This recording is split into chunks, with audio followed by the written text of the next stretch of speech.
this not the cutest pan and tilt assembly you've ever seen? Look at the little googly eyes! This was created by Smalls and uploaded just a couple of weeks ago on Hackster. Smalls is actually a creator who has won one of our contests before, the Tech Fashion Design Challenge, with her wearable LED sprite lights, and now she's been publishing some cool stuff around building companion bots, which are near and dear to my heart, including this animatronic fox head, and even a breathing mechanism, which I want to put together with my purr module to make a really lifelike companion.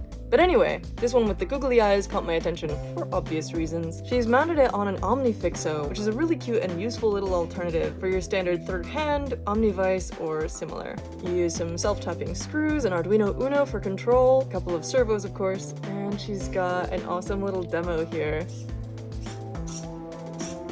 You should definitely check it out for the full audio experience.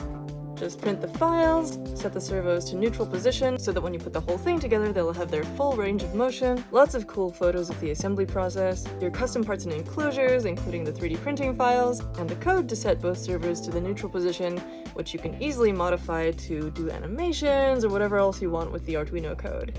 I'm really enjoying following Smalls. I'm looking forward to what else she comes up with in the near future, especially when it comes to robots. Hack on!